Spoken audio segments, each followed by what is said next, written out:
Igbo ji bili na London afa nwa ka anyị na-ekwu maka fano UK na mmadụ nọfụ Onyeoma Tochukwu nọ n'egwu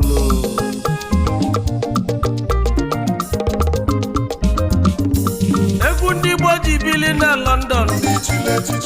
egwu ndị chile echichi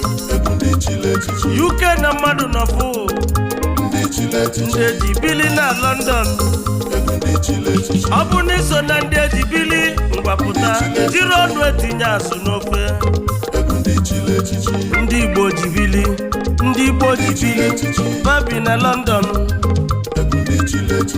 na Starhutpromotions ka esi bido wee bidije anyị na-eje o ka ndị ekenezie ndị Igbo ji bili babi na London agadi ugo na nkume bịa fụmanya okulora na London anyị ekenezianụ High Triple Chief Prince Kennedy Nwakamma Omere nwanne 1 n'ụmụ ọkpọ nkume Autonomous Community Agụchi ibe n'ụmụ eze nkume Autonomous Community maka na ịbịa UK ọ bụ na ike abịara nke okpuru ọra butiki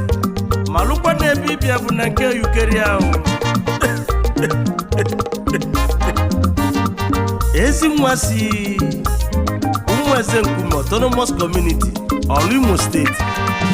ọya adịleghị mmanụ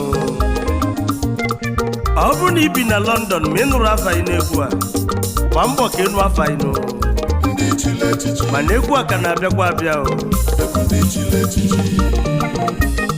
mana anyị si na Starhutpromotions London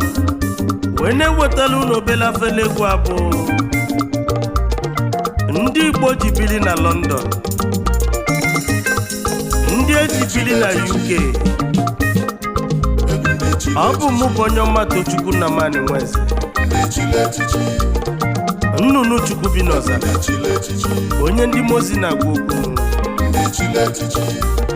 egwu ndị chile echichi